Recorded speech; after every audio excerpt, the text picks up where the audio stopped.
बिस्मिल्लाहिर्रहमानिर्रहीम। अस्सलाम वालेकुम। जी बच्चों, कैसे हैं आप लोग। लीजिए बच्चों, आज हमने ये चैप्टर नंबर 2 पढ़ना है और इसका नाम है एटॉमिक स्ट्रक्चर। तो इसमें बुनियादी तौर पे हमने एटम को पढ़ना है कि कोई भी चीज़ जो मादा मैटर बना हुआ है और ज़ाहिर है उसका जो बेसिक पार्ट है वो एटम है।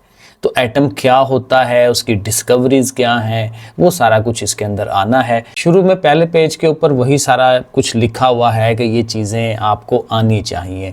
तो ज़ाहिर है जब हम ये पढ़ेंगे, पेपर ये चैप्टर पढ़ेंगे तो सारा हमें ये आ जाएगा। इसमें ज़ाहिर है पहले पेज पे आपने कुछ नहीं पढ़ना। तो आगे चलते हैं, यहाँ से स्टार्ट हो रहा है और इसकी रीडिंग जो है बड़ी ज़रूरी है क्योंकि इसमें बहुत सारी बेसिक चीज़ें उसने एक्सप्लेन की हुई हैं। मैंने एक दफ़ा पढ़ के देखा है, बहुत मज़े का लिखा हुआ उसने। तो ये अपने नॉलेज के लिए आपका पढ़ना बड़ा ज़रूरी है। और आपको पता है जब आपको नॉलेज होता है ना, इल्म होता है चीज़ों का कि ये चीज़ ऐसे है, तो फिर आप पेपर में छोटे छोटे जो शार्ट सवाल होते हैं बड़े ईजिली अटैम्प्ट कर लेते हो, मसला ही कोई नहीं होता। तो इसलिए इंग्लिश वाले हैं आप या उर्दू मीडियम वाले हैं तो पढ़ें, समझें इसको, ठीक है। ओवरऑल समझें, आप याद करना है तो उर्दू मीडियम में कर लीजिएगा, मसला कोई नहीं है, जैसे मर्जी कर लें। सो देखें, इंट्रोडक्शन उसका स्टार्ट हो रहा है। Elements are very different from one another. Definitely हमारे इर्द गिर्द जितने भी एलिमेंट्स हैं, चीज़ें हैं, कार्बन है, हाइड्रोजन है, लोहा है, ठीक है, कोई भी चीज़ है, तो सारी चीज़ें एक दूसरे से मुख्तलिफ होती हैं, ठीक है ना। लोहा और सोना एक दूसरे से डिफरेंट है, तो सोना भी एक अलग एलिमेंट है, लोहा अलग एलिमेंट है, ठीक है। तो उनके एटम्स की प्रॉपर्टीज़ के लिहाज से वो डिफरेंट होते हैं। तो ये वो बात कर रहे हैं, elements are very different from one another. A large number of elements exist as solid. बहुत सारे एलिमेंट्स जो हैं वो सॉलिड, ठोस शक्ल में होते हैं। And very few are present as liquid, और बहुत थोड़े जो हैं वो लिक्विड स्टेट में होते हैं। While the rest exist as gases, और बाकी जो हैं वो गैसों की हालतों में होते हैं। All these elements are however made up of atoms, और जाहिर है कि ये सारी चीज़ें बुनियादी तौर पे एटम्स से मिलकर बनी हुई हैं। हैव यू एवर थॉट, क्या कहता है, कभी आपने सोचा है, why these elements are so different from one another, तो ये एक दूसरे से डिफरेंट होते क्यों हैं, उसकी बुनियादी रीज़न क्या है। सो कहता है iron looks very different from gold. जैसे मैंने आपको बताया कि लोहा और गोल्ड जो है एक दूसरे से बहुत ज़्यादा डिफरेंट है। In turn is very different from aluminium और जिंक। इसी तरह एल्यूमिनियम और जिंक एक दूसरे से डिफरेंट हैं, और एल्यूमिनियम जिंक आयरन और गोल्ड से डिफरेंट है। तो हर चीज़ एक दूसरे से डिफरेंट है। Iron is a heavy metal. Iron जो है वो एक वजनी मेटल है। मेटल एक प्रॉपर्टी है, हमने ना उनके ग्रुप बनाए हुए हैं, एलिमेंट्स के ग्रुप हैं, ये मेटल्स हैं, ये नॉन मेटल्स हैं। मेटल्स की अलग प्रॉपर्टीज़ हैं। अभी ज़ाहिर है ये तफसीलन हमने आगे पढ़ना है कि मेटल्स क्या होते हैं। तो अभी वो बेसिक चीज़ आपको बता रहा है कि आयरन जो है कि हैवी मेटल है, while aluminium and zinc are light metals, ये हल्की होती हैं। Metals are mostly lustrous. Metal ज़्यादातर, ये भी प्रॉपर्टी उसकी बता रहा है मेटल की, कि ज़्यादातर ये शाइन वाली होती हैं, इसमें चमक होती है। वाइल नॉन मेटल्स जो होते हैं like sulphur and carbon appear dull, वो डल लगते हैं, उनमें चमक नहीं होती, ठीक है। मेटल्स में चमक है और जो नॉन मेटल्स हैं उनमें चमक नहीं होती। तो ये बेसिक वही बता रहा है कि क्यों ये डिफरेंट है एक दूसरे से, ठीक है। वो डिफरेंसेस अभी फिलहाल बता रहा है, आगे जो है वो उसका क्यों वाला आंसर देगा। The difference in the properties of elements, कहते हैं ये जो एलिमेंट्स एक दूसरे से डिफरेंट है, is due to the difference in the properties of their constitute atoms, कि उनके जो एटम्स हैं, जिन एटम से मिल के वो चीज़ बनी हुई है, वो एलिमेंट बना हुआ है। एलिमेंट बेसिकली क्या है, बड़ी चीज़, और उसके अंदर लाखों करोड़ों छोटे छोटे जो है वो एटम्स होते हैं। तो कहते हैं ये जो एटम्स जिनसे ये चीज़ बनी हुई है, वो एटम्स ही बुनियादी तौर पर डिफरेंट हैं, डिफरेंट तरह से बिहेव कर रहे होते हैं। तो ये हमारा पहला पैराग्राफ, उसमें जो उसने बुनियादी चीज़ें बताई हैं। यहाँ वो कह रहा है write down the names of elements shown in the above pictures. तो कहता है ऊपर वाली तस्वीरों में जो एलिमेंट्स नज़र आ रहे हैं उनके नाम बताएं। तो ये तो मेरे ख्याल में गोल्ड है, क्योंकि नज़र प्रॉपर नहीं आ रहा ना, प्रॉपर आपके पास किताब होगी तो आप देख सकेंगे कि ये क्या चीज़ है। तो ये तो गोल्ड है मेरा ख्याल है, और अब इसमें अल्लाह ही जानता है कि ये क्या चीज़ है, क्योंकि ऐसे काला काला ही नज़र आ रहा है। छोड़ दें इसको, जब आप किताब आएगी देख लीजिएगा। ओके, अब जहाँ पे वो बताएगा कि जो एटम होता है उसकी स्ट्रक्चर क्या है, एटम बना किस तरह से हुआ है। इन 1803 an English chemist John Dalton, John Dalton, वो देखें कब की बात है, 1803 की। अभी हमारा 2024-25 चल रहा है, तो इसका मतलब है कि ये तकरीबन 200 साल पुरानी बात हो रही है, 200 से भी ज़्यादा पुरानी बात। तो जॉन डाल्टन ने क्या किया था, इन हिज फेमस थ्योरी, उसने एक थ्योरी दी थी। देखें बुनियादी चीज़ ये है कि हम एटम्स को अभी तक देख नहीं सकते, ठीक है, उसको देखना मुश्किल है क्योंकि वो वेरी स्मॉलेस्ट पार्टिकल है और उसके अंदर भी जो आगे से और पार्टिकल्स हैं उनको देखना मुश्किल है। तो इसलिए फिर हम थ्योराइज करते हैं, थ्योरी बनाते हैं। जैसे कायनात के मुतालिक थ्योरी है कि भाई बिग बैंग हुआ था, या बिग बैंग हुआ था कि नहीं था हुआ, अब किसी ने भी वो देखा नहीं हुआ, ठीक है, उस टाइम पे कोई भी मौजूद नहीं था, लेकिन एक थ्योरी है, ठीक है, एक नज़रिया है कि ये ऐसे होगा। और ये जो हमने अभी नज़रिए बनाए हुए हैं कि एटम होता है, उसके अंदर इलेक्ट्रॉन, प्रोटॉन, न्यूट्रॉन है, ये भी थ्योरी है, ठीक है। थ्योरेटिकली हमने सोचा हुआ है कि ऐसे ऐसे है और उसके पीछे एविडेंस है, एक्सपेरिमेंट किए हैं। जैसे अभी हम ये सारे एक्सपेरिमेंट देखेंगे कि क्या क्या तजर्बात किए थे और उससे क्या रिजल्ट निकले, क्योंकि साइंस बुनियादी तौर पे इसी को बेस करती है। तजर्बात किए जाते हैं, मुशाहिदात किए जाते हैं और उनकी बुनियाद पर हम जो रिजल्ट्स आते हैं उससे हम थ्योरीज डेवलप करते हैं कि ऐसे ऐसे है ये चीज़। अल्टीमेट नॉलेज तो अल्लाह ताला के पास ही है ना, लेकिन हम इंसानों को अल्लाह ताला ने नॉलेज दिया हुआ है, तो हम इस तरह से, साइंस जो है वो इसी तरह से चलती है, उसके सामने एविडेंस होना चाहिए। तो जॉन डाल्टन ये कहता है, जो उसने अपनी एक डाल्टन्स एटॉमिक थ्योरी दी थी, वो कहता है proposed atoms to be indivisible. उसने ये कहा था कि एटम को और तोड़ा नहीं जा सकता, यानी एटम जो है उसके मुताबिक छोटा तरीन ज़र्रा है किसी भी एलिमेंट का, जो भी हमारी चीज़ें इर्द गिर्द मौजूद हैं। लेकिन ज़ाहिर है ये 200 साल पहली बात है, तो पहली दफ़ा वो थ्योरी बना रहा है, तो इतनी वो रिफाइन नहीं है, उतनी अभी उसने बेहतर नहीं की। बेहतर ज़ाहिर है अगले लोग करेंगे उसको, तो उसने ये प्रपोज किया था। तो ये एक शॉर्ट क्वेश्चन बनता है इधर से लेके यहाँ तक कि जी जॉन डाल्टन जो है उसकी थ्योरी क्या है, उसका नाम क्या है और उसने क्या बताया था। तो ये डेढ़ लाइन जो है इसको आपने याद कर लेना, लिख लेना है। कहता है in other words according to him it was not possible, कहता है ये मुमकिन नहीं है to divide atoms to smaller particle, ठीक है, जैसे मैंने आपको कहा कि उसको और छोटा नहीं किया जा सकता, छोटे पार्टिकल्स नहीं है उसके अंदर। In the last decade of the 19th century, कहता है 19वीं सदी के एंड पे जाकर, यानी 1800 समथिंग, 1880-90, वहां पे कह रहा है a group of scientist were trying to pass electricity. अब ज़ाहिर है साइंटिस्ट हर टाइम तजर्बात करते रहते हैं, तो कहता है ग्रुप ऑफ साइंटिस्ट था, साइंटिस्ट का ग्रुप था, और वो क्या कोशिश कर रहे थे कि किसी गैस में से इलेक्ट्रिसिटी, जो करंट है, उसको गुजारा जाए। अब ज़ाहिर है डिफरेंट तरह के एक्सपेरिमेंट होते हैं, तो ये वो बात कर रहा है, but trying to pass electricity through gases at reduced pressure. Okay, during the course of these experiments, कहता है ये जो तजर्बात किए जा रहे थे, known as discharge tube experiment. देखिए इसको गोल किया हुआ है क्योंकि काफ़ी इंपॉर्टेंट है। उस टाइम जितने भी एक्सपेरिमेंट हो रहे थे इस तरह के, वो डिस्चार्ज ट्यूब के अंदर थे। तो डिस्चार्ज ट्यूब की डेफिनेशन आगे आनी है कि वो एक शीशे की बनी होती थी और उसके अंदर 2 इलेक्ट्रोड लगे होते थे। इलेक्ट्रोड बेसिकली मेटल के, लोहे के कह लें किसी चीज़ के, तो वो बने होते थे और उनको जोड़ा जाता था बैटरी के साथ, जो जिसने करंट देनी थी। और बैटरी जब आपको पता है कि उसके एक तरफ पॉजिटिव होता है, एक तरफ नेगेटिव होता है। किसी सेल को भी देखें प्लस माइनस लिखा होता है, ठीक है, तो वो उस हिसाब से प्लस माइनस बनाया होता है। उन इलेक्ट्रोड्स को कैथोड और एनोड कहते हैं। अभी ये सारा तफसील आगे है, ठीक है, और उसके थ्रू जो है वो करंट गुजारी जाती है और वो सारी शीशे की बनी होती है, उसमें से थोड़ी सी गैस निकाल ली जाती है, वैक्यूम पंप बना होता है उसके अंदर। तो ये सारी जो शक्ल है ये डिस्चार्ज ट्यूब होती है। तो इसके अंदर एक्सपेरिमेंट, डिफरेंट तरह के एक्सपेरिमेंट उस टाइम में किए गए थे। जाहिर है उस टाइम जो अवेलेबल था उसके हिसाब से उन्होंने करना था। सो दे डिस्कवर्ड दैट, तो उन्होंने फिर ये डिस्कवर किया था atoms are no longer the smallest particle of the matter, कि एटम जो है वो सबसे छोटा जरा नहीं है। डिस्कवरी आ गई, नई चीज।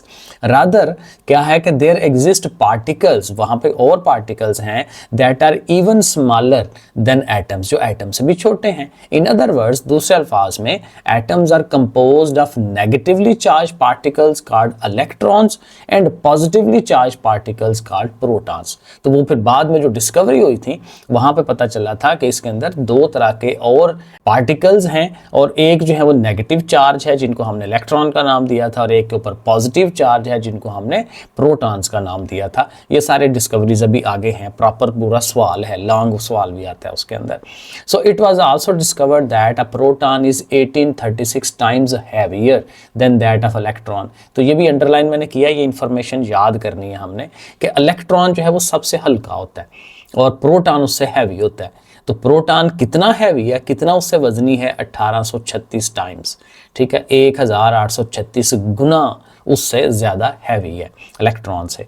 इन a discharge tube the presence of negatively charge particles were ascertained, कहता है जब वो पता चला कि उसमें नेगेटिव चार्ज पार्टिकल्स हैं, because they have deflection toward the positive. अब आई थिंक इसको पढ़ने की भी फिलहाल ज़रूरत नहीं है, क्योंकि ये प्रॉपर आगे आएगा, अभी कंफ्यूज होते रहेंगे कि ये क्या हो गया। तो बस यहाँ तक इसमें से आप रखें। आगे उसने एक बड़ी इंटरेस्टिंग इन्फॉर्मेशन लिखी हुई है, कहते हैं although the nucleus is less than 100,000 of the size of the atom. कहते हैं जब एटम का एक ओवरऑल साइज, अब देखें एटम का ओवरऑल साइज कैसे होता है कि उसके दरमियान में ऐसे करके, अब ज़ाहिर मेरे पास जगह थोड़ी है तो ऐसे बना रहा हूँ कि दरमियान में न्यूक्लियस होता है और न्यूक्लियस में न्यूट्रॉन्स और प्रोटॉन्स होते हैं, मैं भी आपने पहले पढ़ा हो, और उसके इर्द गिर्द इलेक्ट्रॉन्स जो है वो ऐसे करके चक्कर लगा रहे होते हैं गोल गोल गोल गोल दायरे के अंदर, ठीक है ना, ऐसे करके और एंड सो ऑन घूमते रहते हैं। तो वो जो बीच में न्यूक्लियस है ना वो इतना छोटा है और उसका जो बाहर वाला एरिया इतना ज़्यादा है, वो देखें वो यहाँ बता रहा है 1/1,00,000, 1,00,000 जो है गुना वो उतना बड़ा है।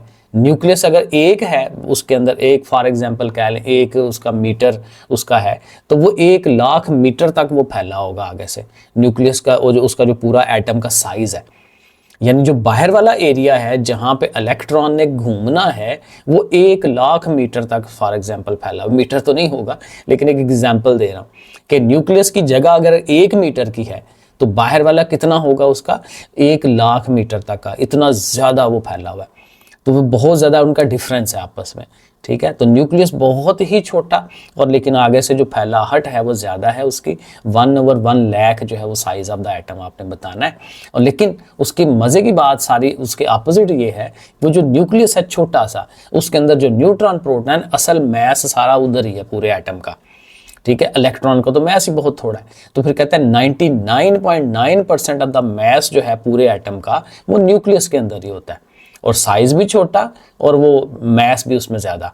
तो ये इन्फॉर्मेशन उसने यहाँ पे दी है, इसको एक दो दफ़ा पढ़ लें, समझ लें। अब ये एक मेन बड़ा सवाल जो है, लॉन्ग क्वेश्चन जिसको हम कहते हैं कि डिस्कवरी ऑफ इलेक्ट्रॉन्स, इलेक्ट्रॉन्स कैसे दरियाफ्त हुए थे, ठीक है। तो वो हम पढ़ेंगे और इसमें डेफिनेशंस वगैरह वो भी याद कर लेंगे।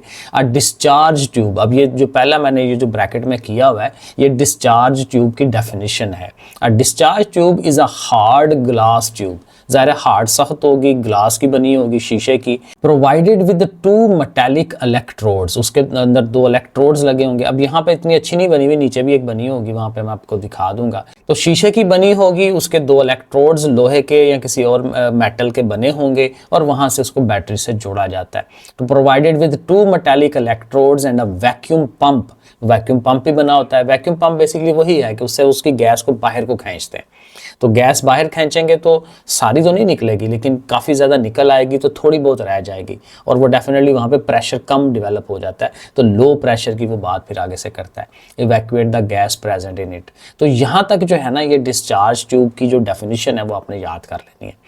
When a very high voltage is applied, अब बैटरी जो है लगानी है और वो वोल्टेज बहुत हैवी रखना है, ज़्यादा रखना है, थोड़ी इलेक्ट्रिसिटी से काम नहीं चलेगा, ठीक है, ज़्यादा इलेक्ट्रिसिटी देनी है। When a very high voltage is applied to an evacuated gas, evacuated gas वही का गैस निकाली गई है उसके अंदर से, gas tube the glass surface behind the positive electrode. अब ये समझने वाली बात है।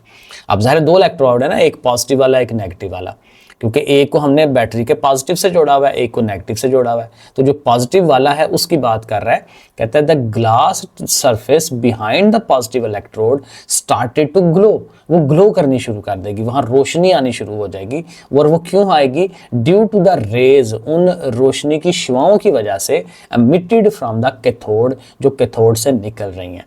कैथोड बेसिकली वो वाला इलेक्ट्रोड होगा जिसको नेगेटिव से जोड़ा गया है, जिसको बैटरी के नेगेटिव से जोड़ेंगे उसका नाम क्या है? कैथोड। ये बड़ा इंपॉर्टेंट है, याद कर लें अभी से।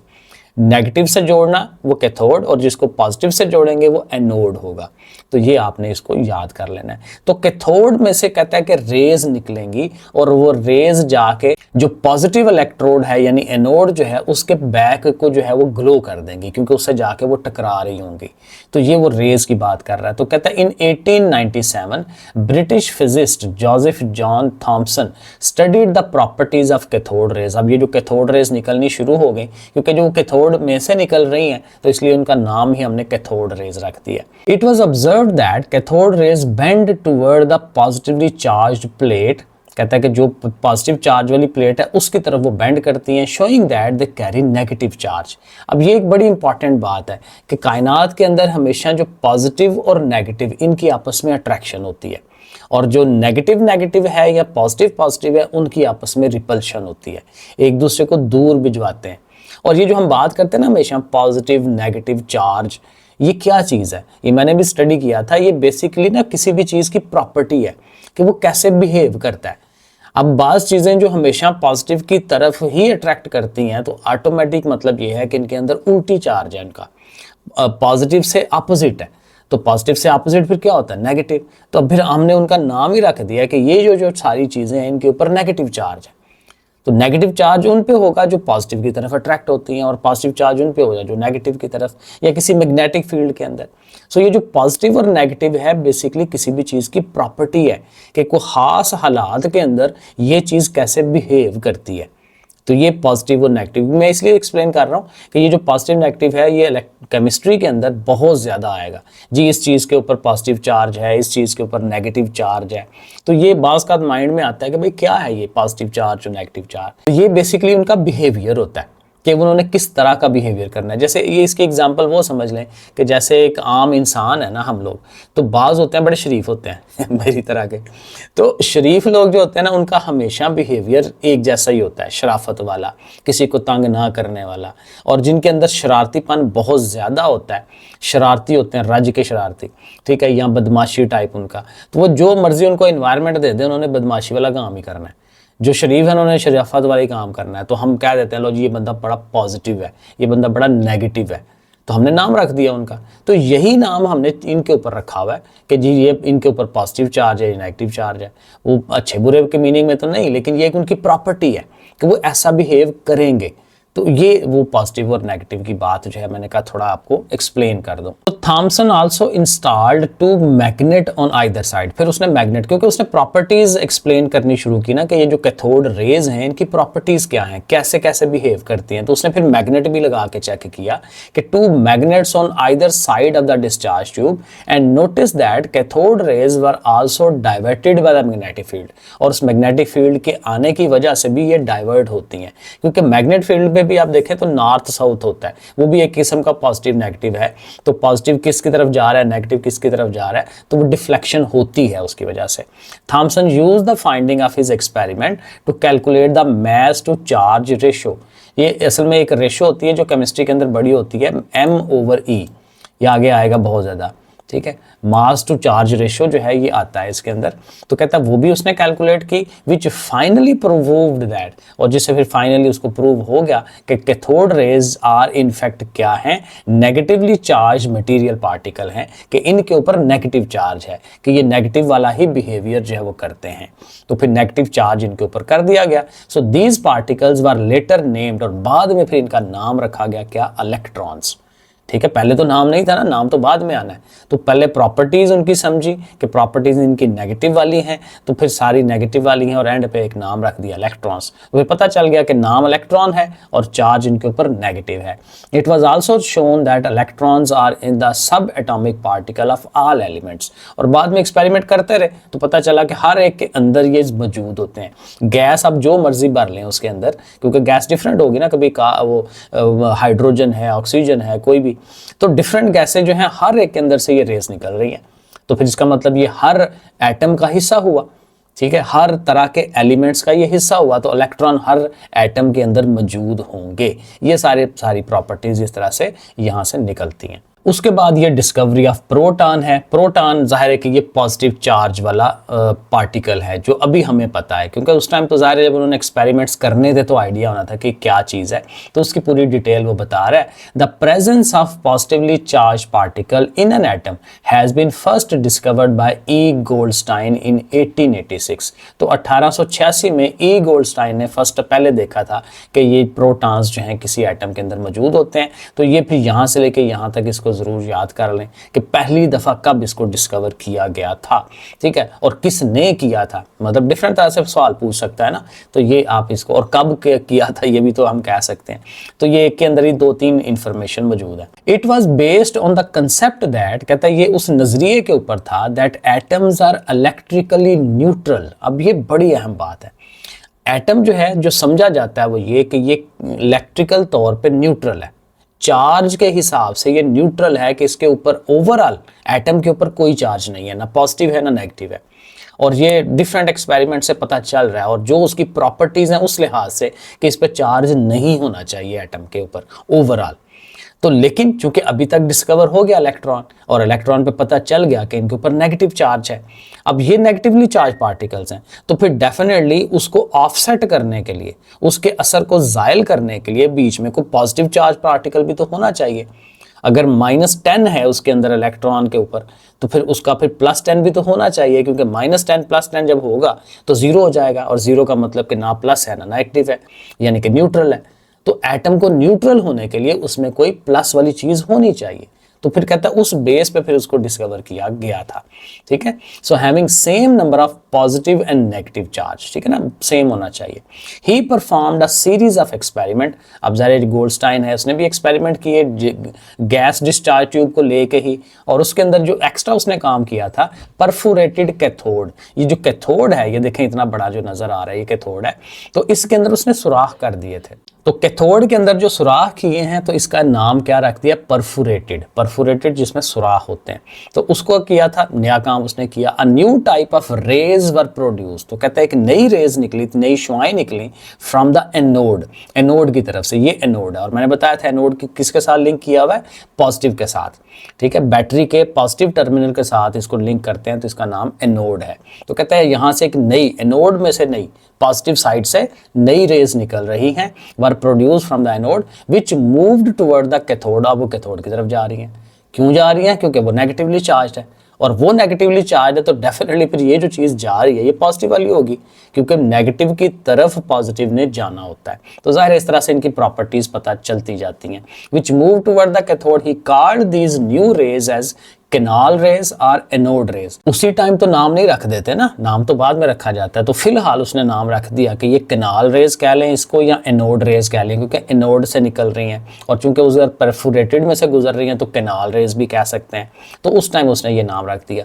अब ये इसकी डिस्कवरी जो है, उसके लिए आप ये यहाँ से लेके यहाँ तक कर सकते हैं कि प्रोटॉन कैसे डिस्कवर हुआ। उसके लिए ये 2-3 लाइनें आपकी बन जाएंगी जब आप उसको लाइनों में लिखते हैं। तो ये हो गया the properties of these raise. अब जाहिर इनकी प्रॉपर्टीज देखनी थी। रेज तो पता चल गया कि रेज हैं, ये शुआएं हैं, लेकिन इनकी प्रॉपर्टीज क्या हैं, कैसे बिहेव करती हैं। The properties of these rays seem to be very depending on the gas used in the discharge tube. कहता है डिस्चार्ज ट्यूब में जिस तरह के गैस डालेंगे उस लिहाज से इसकी प्रॉपर्टीज डिफरेंट हो रही थी। In fact what he discovered was gas ions. तो कहता है कि उसने डिस्कवर किया कि ये गैस के आइंस हैं, and this is also included A hydrogen आइन, और इसमें हाइड्रोजन H+ आइन भी थे। जाहिर है वो बीच में गैस मौजूद थी, और गैस को जो है वो उसमें से इलेक्ट्रिसिटी गुजारी हुई है। सो बेसिकली ये हो रहा था कि गैस में से जब इलेक्ट्रिसिटी गुजारते हैं वेरी हाई वोल्टेज वाली, तो वो आयनाइज हो जाती है। आयनाइज का मतलब ये होता है कि वो एटम चूंकि न्यूट्रल था ना, उसके अंदर वो था इलेक्ट्रॉन और प्रोटॉन, प्रोटॉन पे पॉजिटिव, इलेक्ट्रॉन पे नेगेटिव। तो जब आप इलेक्ट्रिसिटी गुजारते हैं तो वो जो इलेक्ट्रॉन है वो रेज की शक्ल में निकल गए। तो जब इलेक्ट्रॉन निकल गए तो पीछे पूरे एटम के ऊपर क्या चार्ज हो जाना है, पॉजिटिव चार्ज हो जाना है। तो वो जो प्लस चार्ज अलहदा हो जाना, नेगेटिव चार्ज अलहदा हो जाना, इसको हम कहते हैं ये आयनाइजेशन है। आइंस बन जाते हैं। तो कोई भी चीज़ एटम जो है वो आयनाइज कब होती है, जब उसका प्लस अलहदा हो जाता है, माइनस अलहदा हो जाता है। तो ये भी अलहदा से एक आयनाइजेशन की डेफिनेशन है जो हम याद रख सकते हैं। तो कह रहा है यही हुआ था कि जब उसमें गैस में से करंट गुजारी है बहुत तेज़ी के साथ, हाई वोल्टेज वाली, तो फिर वो क्या, वो गैस आयनाइज हो गई। तो वो आइंस बन के जो प्लस वाले आइंस हैं वो मूव कर रहे हैं, और उनके अंदर कहते हैं हाइड्रोजन के आइंस भी हैं। हाइड्रोजन आइन इसलिए होता है कि वो बेसिकली एक प्रोटॉन होता है, हाइड्रोजन के अंदर एक प्रोटॉन है। तो वो जो सिंगल प्रोटॉन है फिर वही डिस्कवरी आ जाएगी। वो लग रहा है उनको कि हाइड्रोजन के आयंस हैं, तो वो प्रोटॉन ही था basically. So Goldstein at that time knew nothing about it. अब उस टाइम उसने इतना तो कर लिया, लेकिन उसको इसकी इंपॉर्टेंस का कोई आइडिया नहीं था कि मैंने कोई नई डिस्कवरी कर ली है। लेकिन बाद में 1917 की बात हो रही है, ये 1986 में 14 और 31 साल बाद रदरफोर्ड ने फिर कुछ एक्सपेरिमेंट किए थे और उसने फिर इसको रिफाइन किया, इसकी थ्योरी को, इसकी फाइंडिंग्स को। Rutherford performed experiments which proved that the hydrogen nucleus is present in other nuclei. बाकियों के अंदर भी ये होता है हाइड्रोजन न्यूक्लियस। अब हाइड्रोजन न्यूक्लियस आपने ज़हन में रखना है क्या होता है, प्रोटॉन ही है। तो वो कह रहा है कि ये बाकी न्यूक्लियस के अंदर भी होता है, तो ज़ाहिर है प्रोटॉन की डिस्कवरी आ गई कि बाकियों के अंदर भी है। Rutherford thought that a hydrogen nucleus or a proton, देखना वो बात अब आ गया कि वो प्रोटॉन ही है, must be the fundamental building block, तो ये लाजमी हिस्सा होगा ऑफ ऑल न्यूक्लियाई, तमाम न्यूक्लियस का, and also possibly a new fundamental particle as well. तो इसका मतलब ये है कि हर एक जगह मौजूद है, तो फिर एक नया, एक बुनियादी एलिमेंट आ गया।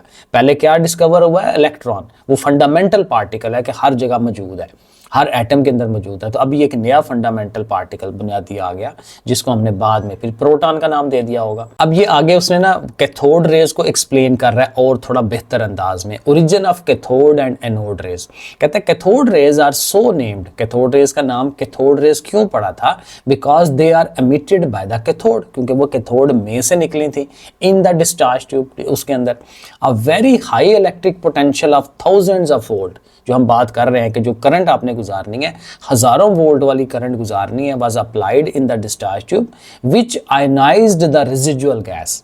रेजिडुअल गैस जो पीछे रह जाने वाली, रेजिडुअल का मतलब जो पीछे रह गई, जो पीछे रह जाने वाली गैस है, उसने उसको क्या कर दिया, आयनाइज कर दिया। अभी मैंने आपको एक्सप्लेन किया है, ठीक है, present in the tube. The positive ion does produce, अब सारे प्लस और माइनस अलग हो गए। द पॉजिटिव आयन जो हैं, जो इस तरह से प्रोड्यूस हुए हैं, ट्रेवल टूवर्ड द कैथोड, वो कैथोड की तरफ सफर करेंगे, क्योंकि उनके ऊपर क्या है, पॉजिटिव चार्ज है, क्योंकि उसने नेगेटिव की तरफ जाना है। कैथोड के ऊपर नेगेटिव चार्ज है, तो प्लस ने हमेशा माइनस की तरफ जाना होता है, तो प्लस वाला जो चार्ज है वो माइनस की तरफ जा रहा है। तो यही वो कह रहा है, the positive ions thus produce travel toward the cathode as anode are canal rays, उनका नाम हमने एनोड या कैनाल रेज रखा था, क्योंकि वो एनोड की तरफ से जा रही थी। When they collide with the cathode ray, अब जब कैथोड के साथ टकरा रही हैं, उन्होंने जाकर टक्कर मार देनी है उनको, दे नॉक्ड इलेक्ट्रॉन्स आउट, तो उन्होंने क्या किया, वहां से इलेक्ट्रॉन्स को निकाल दिया, टक्कर लगने से इलेक्ट्रॉन्स वहां से निकल गए out of its surface. This stream of electron, अब वो जो इलेक्ट्रॉन वहां से आजाद हो गए अपने एटमों से, वो ट्रेवल करेंगे एनोड की तरफ, ठीक है। So this stream of electrons was called cathode rays, तो इनको हम फिर कैथोड रेज का नाम देते हैं। तो बेसिक पॉइंट आपने याद रखना है, पॉजिटिव ने ट्रेवल करना है नेगेटिव की तरफ, इलेक्ट्रॉन के ऊपर नेगेटिव चार्ज है, उन्होंने एनोड की तरफ ट्रैवल करना है, और जो हमारी कैनाल रेज हैं जो एनोड से निकल रही हैं पॉजिटिव चार्ज वाली, वो कैथोड की तरफ यानी नेगेटिव की तरफ ट्रैवल करती हैं। तो ये पॉजिटिव नेगेटिव का चक्कर जो है ये आपने याद रख लेना है। आगे एक छोटा सा टॉपिक है डिस्कवरी ऑफ न्यूट्रॉन, इसको भी पढ़ लेते हैं, और इससे आगे जो शेल्स और सब शेल्स हैं वो अगले लेक्चर के अंदर कर लेंगे, क्योंकि एक लेक्चर यहाँ तक हमारा इनफ है। ओके, तो कहता है डिस्कवरी ऑफ न्यूट्रॉन में क्या है, लेटर ऑन इन 1933 में another particle neutron was also discovered which is known to carry no charge. अब देखें, आपको एक नया पार्टिकल मिल रहा है, आपने इलेक्ट्रॉन भी दरियाफ्त कर लिया, नेगेटिव चार्ज है, आपने प्रोटॉन भी दरियाफ्त कर लिया, उस पर पॉजिटिव चार्ज है, लेकिन उसके बाद आपको एक तीसरा मिल रहा है।